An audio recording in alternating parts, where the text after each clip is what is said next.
Abay, sinapian na naman si madam ng kasipagan, nag-iinarte pa. Post ka dyan, madam. Anong meron ba? Aba, iba ang nakita. Naglilihi ka ba, madam? Oy, maghunos dili ka. May matres ka pa ba?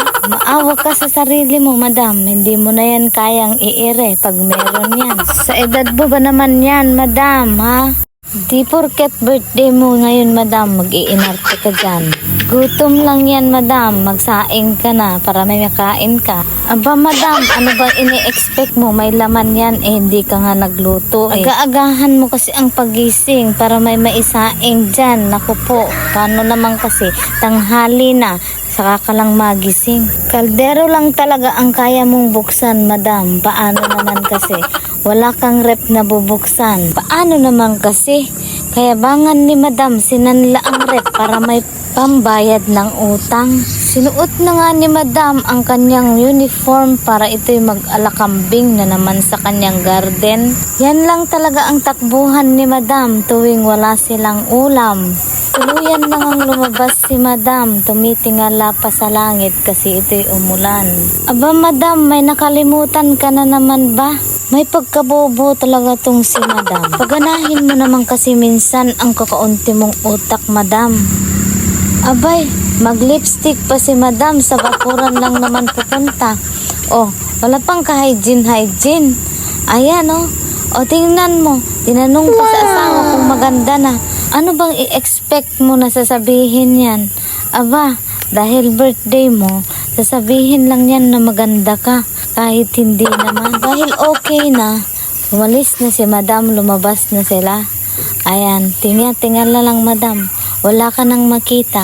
Paano naman kasi sa araw-araw kang nagkambing-kambingan, inubos mo lahat ng bunga. Lumipat nga si madam dito sa sigarilyas niya. Eto, nakita niya maliliit pa. Tinanong pa talaga sa asawa kung pwede na yan. Pwede na yan, madam. Wala ka nang maiulam. Pinaninindigan mo talagang pagkabobo mo, madam. Huwag mo nang tanungin. Kunin mo na lang. Kasi hindi ka naman sasagutin yan. Pag tumatanda nga naman talaga tayo, ito talaga yung kailangan natin sa buhay. Hindi na tayo kontentong kumain kung walang gulay. May masustansya to. Wala itong mga halong chemical. Fresh from the farm ba? Magsipag ka lang talaga dito sa probinsya ay hindi ka talaga magugutom. Lalo na't may malawak kang pagtamnan. Ito naman talaga yung pangarap mo, madam, di ba? Ang pahirapan yung sarili mo. Kaya ganda naman ng buhay mo. Boss ka na nga dati di ba, madam? Dahil sa pangarap mo, pahirapan ang sarili mo. Ayan, dinamay mo pa ang buo mong angkan. Ayan, madam, magdusa ka. Puro ka na lang gulay. Maging kambing ka niyan, madam. Ewan ko na lang kung di pa humabang buhay mo ng 100 taon. Uy, wag naman. Maliban sa fresh na ang gulay dito, fresh na rin ang hangin. Kaya ito talaga yung gustong-gusto ng mga tumatanda na. Hindi pa maingay yung kapaligiran, walang polusyon. Ayan, di talaga pinatawad ni madam tong maliit na kalabasa. Katwiran niya, hindi naman daw lumalaki yan, namamatay naman. Madam, wala ka lang talagang ma-harvest, kaya mo yan pinatulan, di ba? Ayaw mo lang aminin. Kay ganda naman ng ngiti ni madam dito. Gusto niya kasing kuhanin itong kamatis niya. Abay, hindi ka ba naman maaakit kung ganito kaganda tong kamatis na ito? Pero hindi talaga ako pinayagan ng asawa ko. Pero kumuha talaga ako ng isa. Abay, hindi tayo papayag, hindi tayo mapagbigyan, di ba?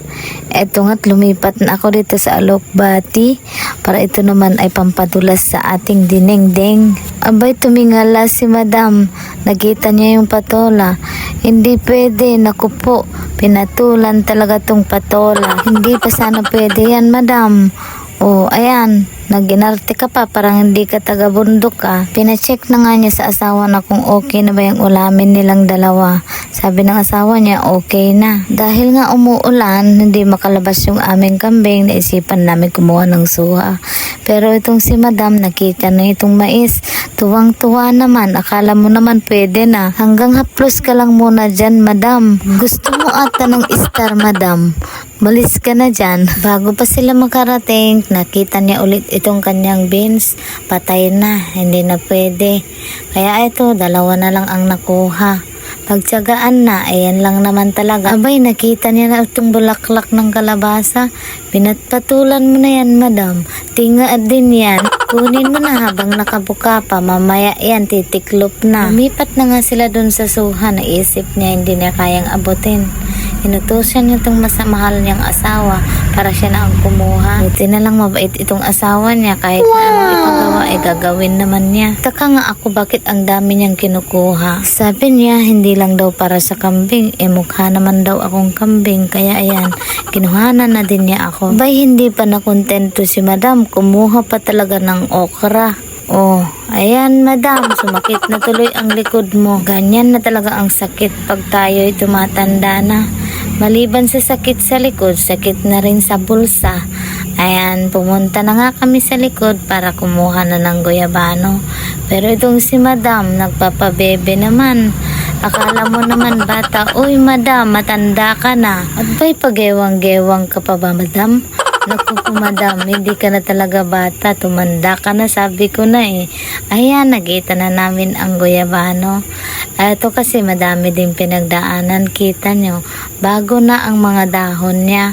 Luma kasi, yung mga luma kasi wala natin na ngayon na ni Bagyo. Pauwi na kami dyan mga kaibigan. Ayan, magmamadali na kasi yung asawa ko kasi gutom na daw yung kanyang mga kambing. Kaya agad-agad niyang hiniwa itong mga suha para daw sa kambing at saka para na rin sa akin. Ako naman tong in charge sa guyabano. Araw-araw kasi kaming umiinom nito. Abay, makalimutan ang lahat, wag lang ang kalusugan.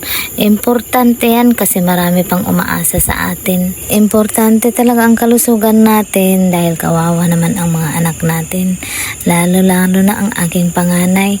Siya na nga itong nagbibigay ng pera natin, poproblemahin pa yung ating health. Kung kaya pa naman nating alagaan ng libre ang ating katawan, bakit hindi, diba? Ito nga't sinimulan ko ng hinimay itong aming gulay.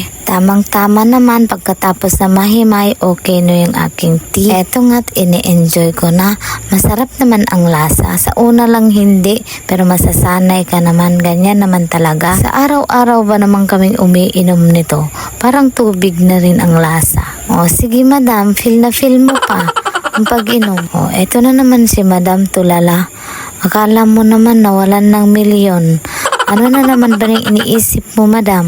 Nasindihan na nga itong aming gas ring. Ayan, isasalang na ng asawa ko yung aming kanin. Para maisunod na namin ang aming main dish na to. Tilapia naman na ulo lang ito. Sisigang daw niya. Kuha nga kami sa garden ng petsay para ito'y aming ilagay para naman may gulay din. Ngayon kumulo na yung isda o tsaka naman nagreklamo yung asawa ko. Sabi niya, bakit puro sabaw ang ating ulam? Sa Ilocano kasi kailangan talaga magpartner. Pagka dinengdeng talaga may sabaw, kailangan talaga dapat walang sabaw yung partner niya. Wala na kami magagawa kaya eto, sinimulan na namin lagyan ng bagoong. Talaga nga namang parang 10 kalabaw ang naligo dyan. Pero guys, masarap yung niluluto ng asawa ni madam.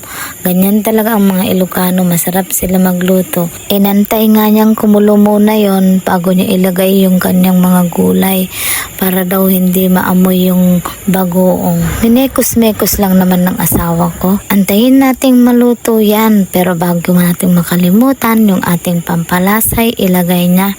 Walang iba kundi itong magic sarap na to. Oh, ayan, luto na. Matik talaga no. Tinawayan na nga ng asawa ko ito para tingnan kung perfect na. Abay, hindi naman tayo papahulin yan. Titikman din natin yan. Oh, ayan madam. Masarap pa. Oh, masarap. Nasarapan nga si madam. Kitang-kita niyo naman. O, pangalawa na yan. Aba, madam, wag mo nang ipangatlo yan. Baka mamaya wala na kayong maulam. Hindi pa talaga nakontento. Gutom ka ba talaga, madam? O sadyang matakaw ka lang? Eto nga't dumating na ang aking anak. Tinamad na naman si madam. Ayan, kinuha na naman yung buong kaldero. At saka yung buong kaserola. Naku, madam. Ubod ka talaga ng bobo. Ubod ka pa ng katamaran. Pero wag ka, mapagmahal yan si madam.